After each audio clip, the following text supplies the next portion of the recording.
Good morning students, welcome to Gangotri Group of School. In this lecture, we will calculate mutual inductance of some arrangement. Clear? Previous lecture में हमने self inductance की calculation किया था coil के लिए. और भी arrangement ऐसे संभव हैं जिनके लिए self inductance आपसे पूछा जा सकता है. अब मैं mutual inductance की calculation करने जा रहा हूँ. टॉपिक का नाम रहेगा calculation of mutual inductance.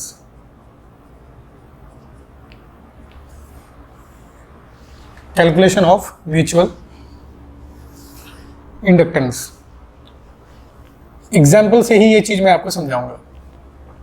पहला एग्जाम्पल, एक ये बड़ी रिंग है और एक ये छोटी रिंग है. इसकी रेडियस स्मॉल है और इसकी रेडियस कैपिटल है.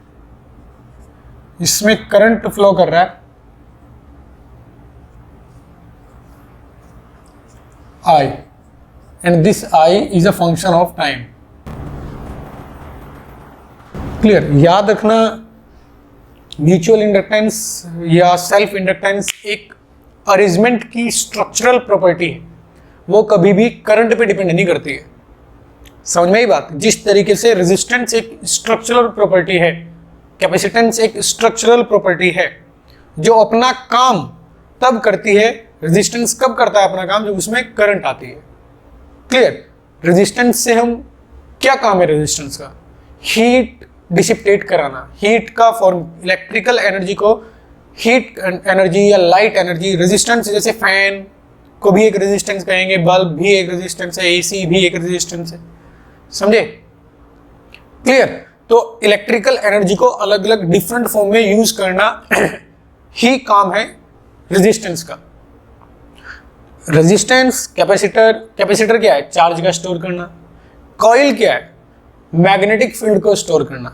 बताऊंगा मैं आपको भी क्या बताया मैंने यहाँ.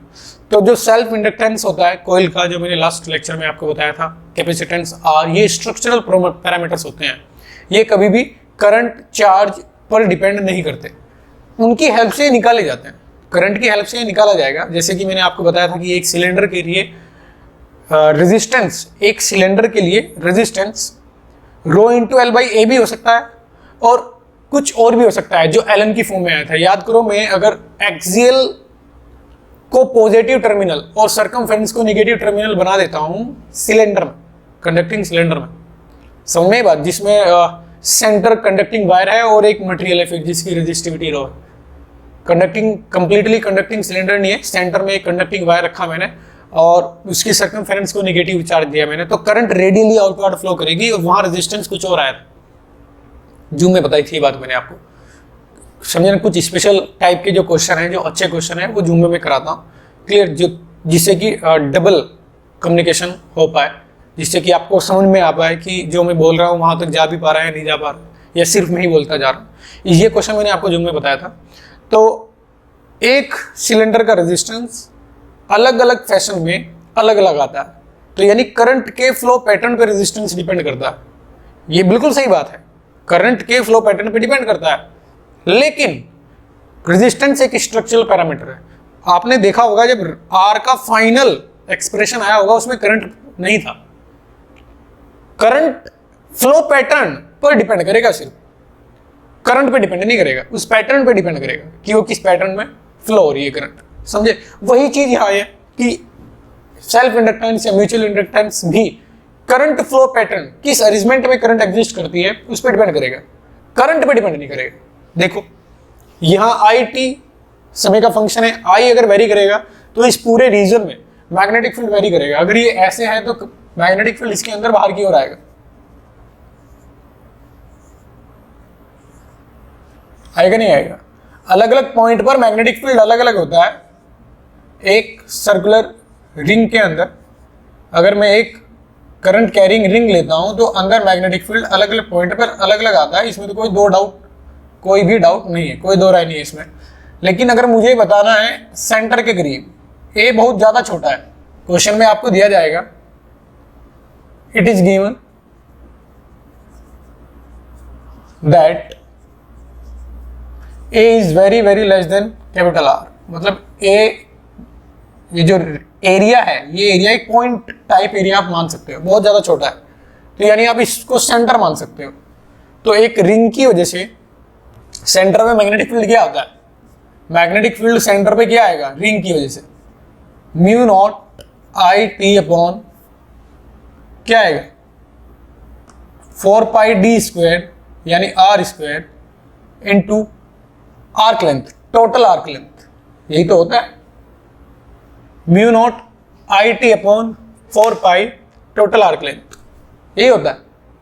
ये इलेक्ट्रिक फील्ड के लिए होता है। मैग्नेटिक फील्ड के लिए याद करने दो, साइन थीटा लगाएंगे, करेंगे, डी स्क्वायर आएगा, बिल्कुल same mu naught I upon 4 pi D square into arc length आता है, यहाँ आ जाएगा 2 पाई आर, तो पाई से पाई जाएगा, 2 से ये 2 बार जाएगा और आर से आर आएगा।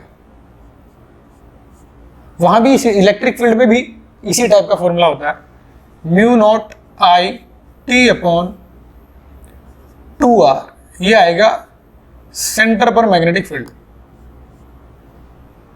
अब फ्लक्स निकाल लेते हैं कि फ्लक्स क्या आएगा सेंटर वाले, ये जो सेकंड लूप है इसका फ्लक्स क्या आएगा सेकंड लूप का, तो वो क्या आएगा b at centre into pi A square, ये आएगा।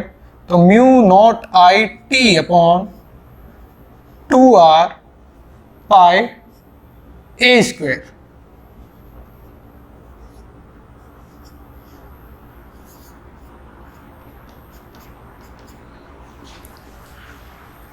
इस एक्सप्रेशन में देखो म्यू नॉट कांस्टेंट, पाई ए स्क्वायर बाय 2r कांस्टेंट और आई टी बाहर,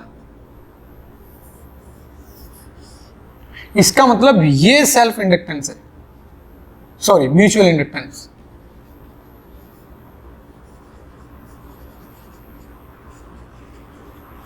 तो म्यूचुअल इंडक्टेंस m क्या आया, म्यू नॉट पाई ए स्क्वायर अपॉन 2r, ये म्यूचुअल इंडक्टेंस आया।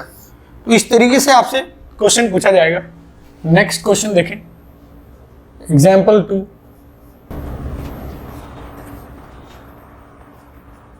ये करंट है IT, इसके सामने ये रेक्टेंगल रूप रखा हुआ, कैसा रेक्टेंगल, ये A लेंथ है और ये B लेंथ है, ये L लेंथ है।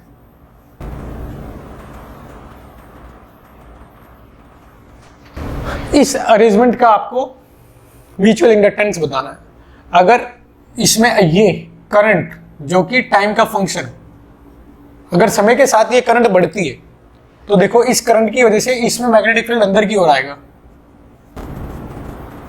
आएगा नहीं आएगा मैग्नेटिक फील्ड अंदर की ओर, और अगर मैग्नेटिक फील्ड अंदर की ओर है तो इसका फ्लक्स बढ़ता जाएगा, इसका फ्लक्स बढ़ता जाएगा अंदर की ओर, जिसकी वजह से अब इसमें करंट इंड्यूस होगी, यानी इसमें कुछ ना कुछ म्यूचुअल इंडक्टेंस होगा 100%। तो मुझे निकालना है, ये मैं सेकंड लूप दे देता हूं कि इसकी वजह से इस लूप में फ्लक्स का चेंज आ रहा है। तो आप यहां इस लूप के लिए, सेकंड लूप के लिए फ्लक्स निकालो, फ्लक्स क्या आएगा B इंटू ए, लेकिन यहां मैं जानता हूं B वेरिएबल है, तो जो बेसिक डेफिनेशन होती है वो काम करेगी यहाँ। ये अच्छा क्वेश्चन है, यहाँ तो डायरेक्ट B इंटू ए यूज हो रहा था फ्लक्स कैलकुलेट करने के लिए मैग्नेटिक फील्ड, यहाँ नहीं कर सकते आप B इंटू ए डायरेक्टली। क्यों नहीं कर सकते, इसलिए नहीं कर सकते कि इस रेक्टेंगल के एरिया के अलग अलग पोर्शन पर मैग्नेटिक फील्ड का मैग्नीट्यूड अलग अलग है। तो मैं यहां से x डिस्टेंस पर एक dx मोटाई का इसमें एलिमेंट एज्यूम करता हूं,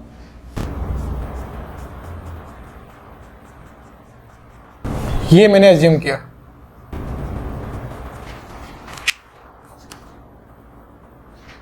ये dx मोटाई का एलिमेंट है,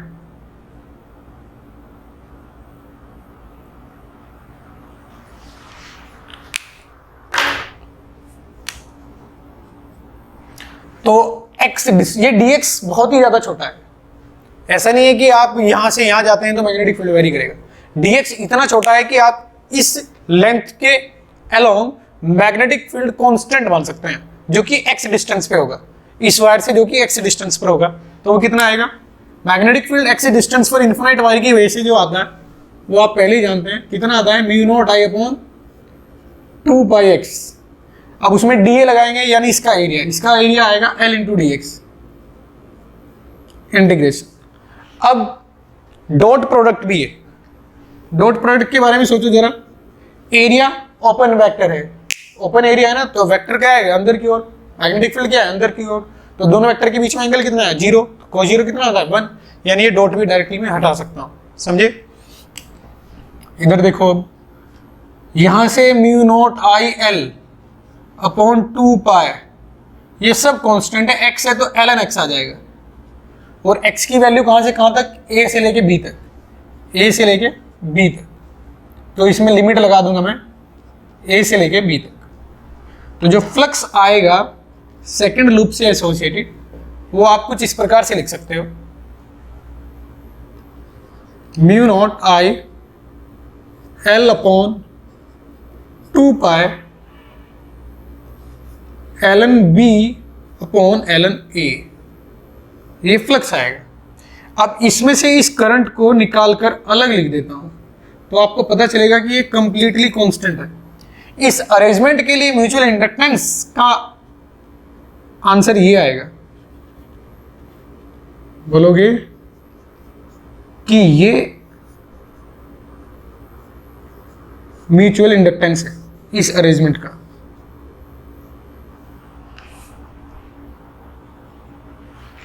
समझे? क्लियर? ऐसे और भी बहुत सारे अरेंजमेंट पॉसिबल हैं जिनके लिए आपसे क्वेश्चन पूछा जा सकता है। देखो नेक्स्ट, देखो कैसे पूछा जा सकता है क्वेश्चन। ये एक करंट कैरिंग लूप है, सर्कुलर लूप।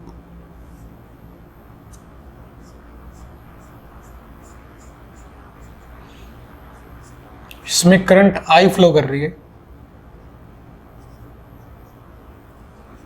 जो कि टाइम का फंक्शन है, बढ़ सकती है और घट सकती है।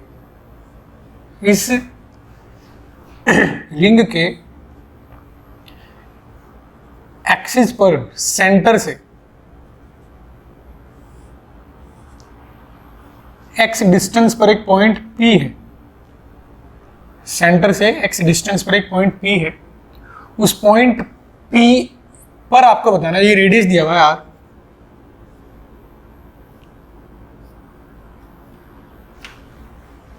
पॉइंट P पर आपको बताना है कि अगर मैं एक छोटा लूप रख दूं, एक यहां मैंने छोटा लूप रख दिया जो कि इस एक्सिस के परपेंडिकुलर है, ये स्क्वायर लूप रख दिया मैंने, स्क्वायर लूप।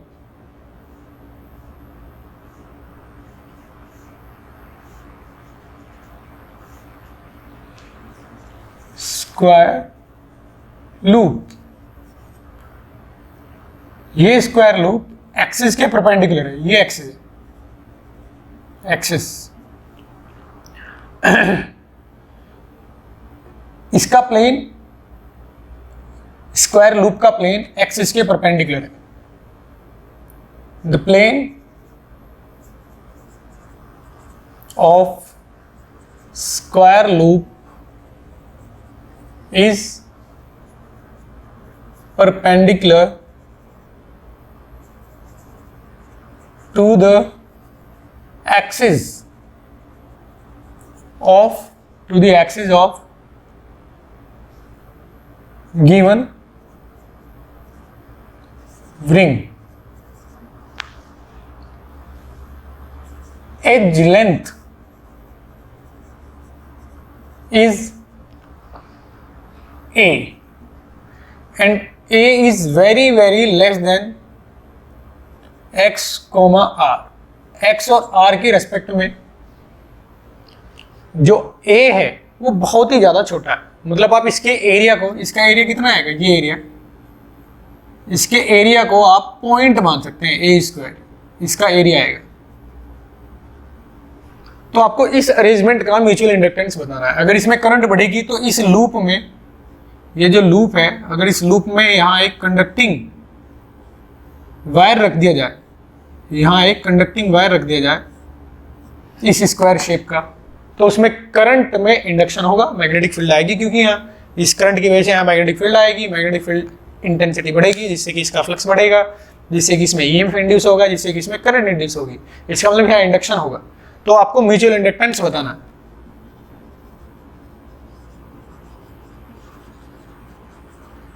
म्यूचुअल इंडक्टेंस क्या आएगा ये आपको कमेंट करना है। तो मैं इसकी वजह से यहां पॉइंट पी पर मैग्नेटिक फील्ड लिख देता हूं। वी नो मैग्नेटिक फील्ड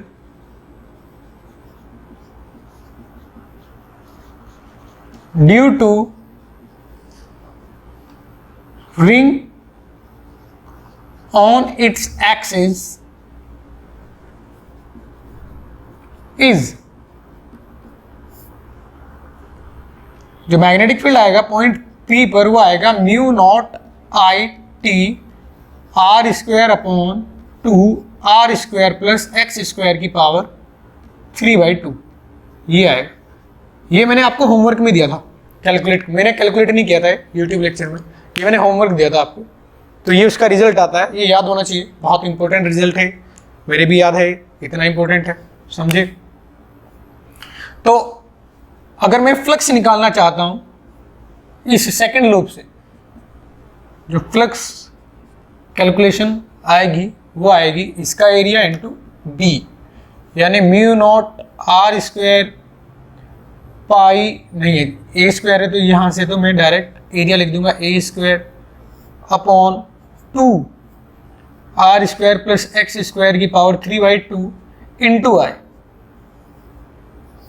ये करंट में अलग लिख देता हूं। तो ये जो इक्वेशन है यहां से आप बता सकते हो कि इस अरेंजमेंट का म्यूचुअल इंडक्टेंस M जो आएगा वो आएगा mu naught r square a square bye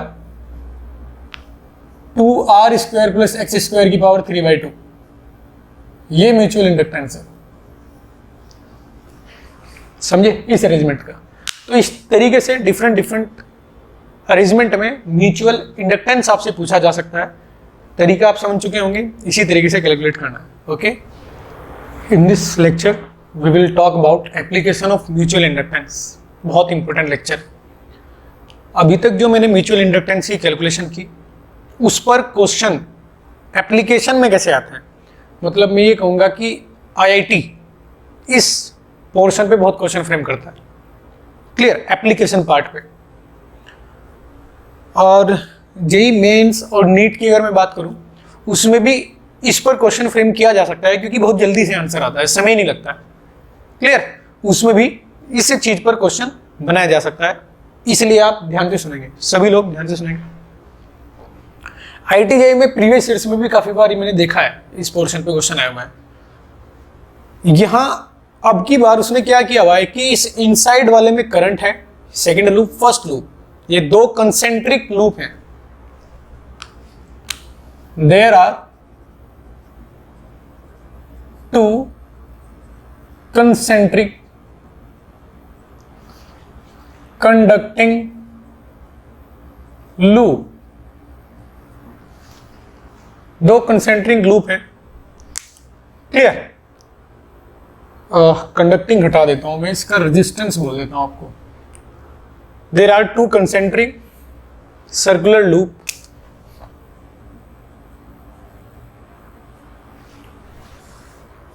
having resistance R1 and R2। इसका R1 है और इसका R2 है, R1 R2। If current in small loop is a function of time, as कैसे है वो, I second time एक कांस्टेंट इंटू टी, कांस्टेंट ले लेते हैं के इंटू टी, इसके अनुसार वेरी करती है। देन कैलकुलेट इंड्यूस्ड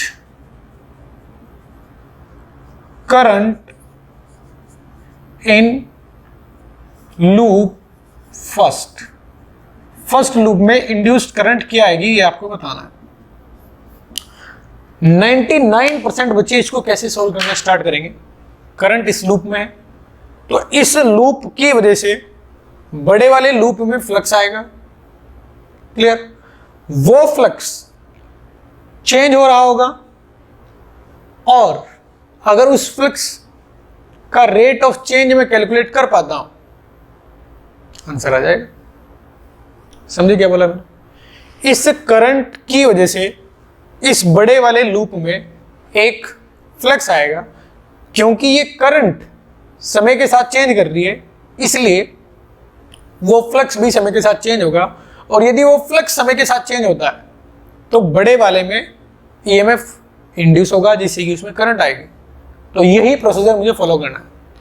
अब जो बच्चे इसमें सोचते हैं वो ये सोचते हैं कि इसकी वजह से बड़े वाले का फ्लक्स कैलकुलेट कर लेते हैं।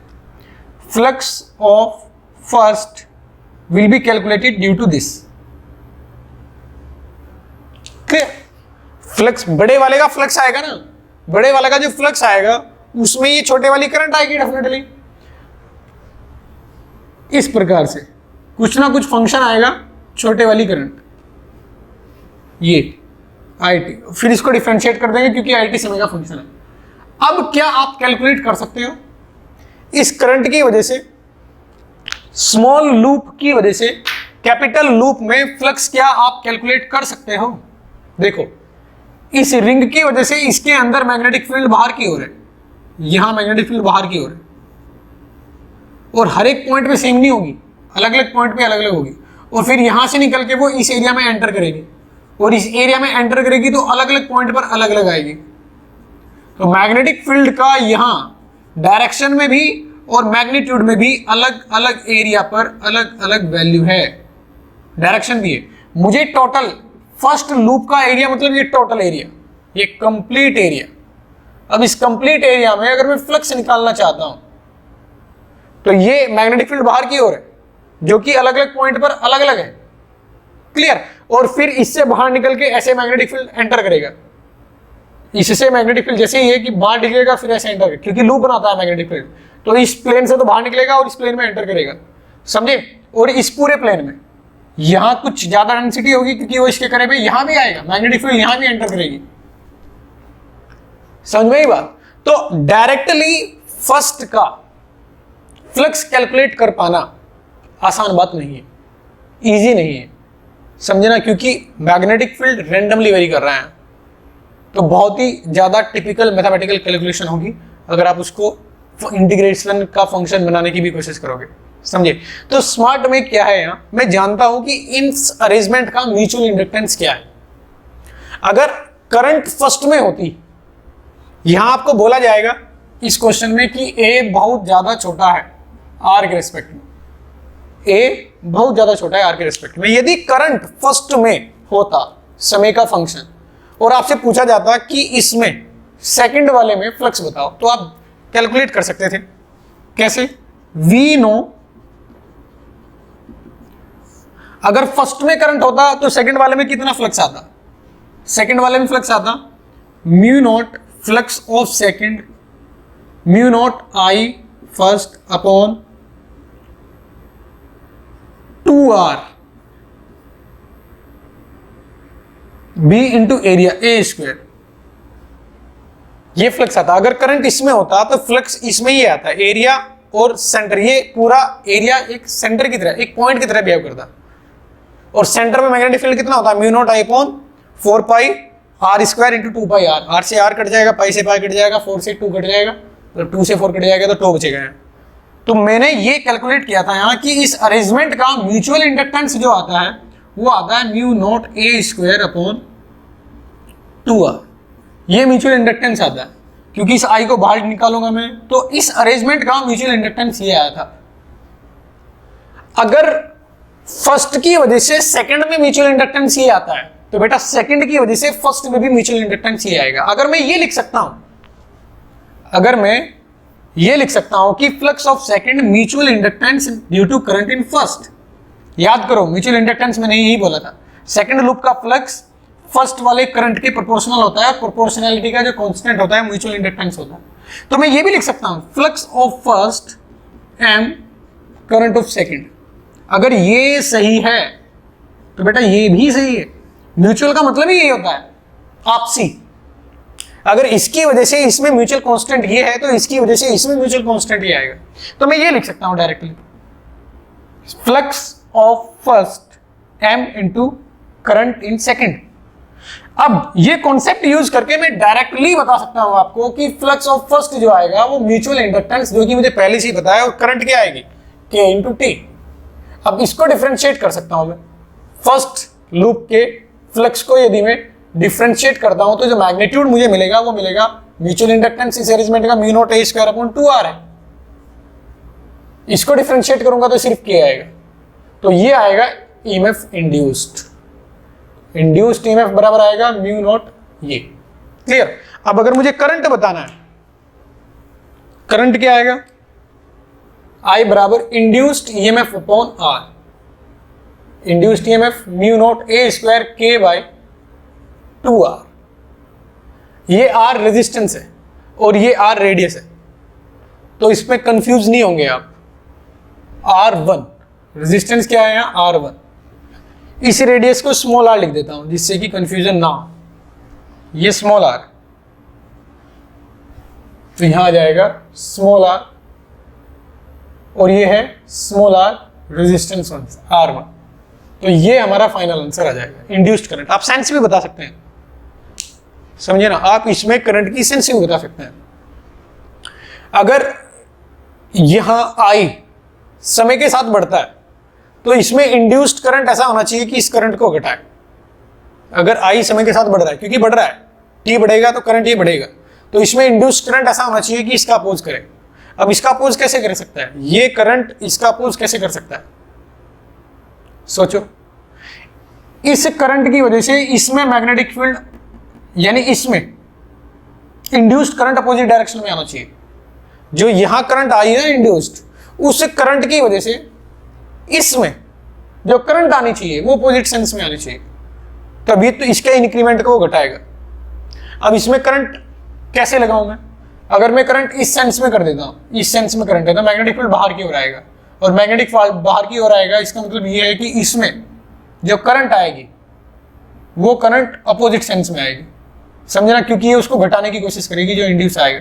तो इसमें सेंस आनी चाहिए, मैग्नेटिक फील्ड की सेंस जो इसमें आनी चाहिए। एक मिनट और मुझे सोचने दो, मैंने क्या बोला इधर, let me think once more. ओ ये ऐसे जा रही है मैग्नेटिक फील्ड की इंटेंसिटी। इसमें मैं मैग्नेटिक फील्ड से इसलिए डायरेक्ट आंसर नहीं दे पा रहा हूँ कि मैग्नेटिक फील्ड बाहर भी है और अंदर भी है, लेकिन एक चीज है कि अगर नेट मैग्नेटिक फ्लक्स निकालोगे आप, इसका नेट मैग्नेटिक फ्लक्स निकालोगे तो वो बाहर की ओर ही आएगा, क्योंकि ये सारी मैग्नेटिक फील्ड लाइंस जो बाहर निकलेगी वो ये नहीं है। इस एरिया से जो सारी की सारी मैग्नेटिक फील्ड लाइंस बाहर निकलेगी वो सारी मैग्नेटिक फील्ड लाइंस ये नहीं है, कुछ लाइंस बाहर भी होंगी। तो इसका मतलब अगर मैं नेट मैग्नेटिक फ्लक्स देखूंगा तो बाहर की ओर बढ़ रहा है, बाहर की ओर बढ़ रहा है अगर नेट मैग्नेटिक फ्लक्स आएगा इस अरेंजमेंट का। तो इसमें करंट ऐसी आनी चाहिए कि वो इस डायरेक्शन को घटाए, इस डायरेक्शन के मैग्नेटिक फील्ड को घटाए। वो कैसे आ सकती है, ऐसे, तो इसमें करंट ऐसे आना चाहिए, ऐसे करंट आना चाहिए। करंट की सेंस भी आप यहां शो कर सकते हो। तो ऐसे क्वेश्चन बहुत बार पूछे गए हैं कि अगर आप डायरेक्टली सॉल्व करोगे, मतलब फर्स्ट की वजह से सेकंड की वजह से फर्स्ट में फ्लक्स निकालोगे तो वो निकाल नहीं पाओगे आप, वो बहुत ज्यादा मुश्किल होगा, इम्पॉसिबल है, मतलब वो चीज तो 3 मिनट में करना। क्लियर। सोचना भी ये नहीं समझते कि ये समझ में नहीं आता कि सोचना कहां से स्टार्ट करें अगर इसकी वजह से इसमें फ्लक्स निकाले। क्लियर। लेकिन ये मेथड बहुत अच्छा है क्योंकि हम जानते हैं म्यूचुअल इंडक्टेंस क्या होता है। अगर मैं ये इक्वेशन लिख सकता हूं कि flux of second is equal to M current in first, तो मैं ये भी लिख सकता हूं सेम कांस्टेंट के साथ, फ्लक्स ऑफ फर्स्ट बराबर mutual inductance current in second. अगर ये सही है तो ये भी सही है, और इस कॉन्सेप्ट पे बेस्ड ही कई सारे क्वेश्चन आते हैं आईआईटी में, समझे, जेईई मेंस में और नीट में। क्लियर? तो इसको ध्यान से समझे।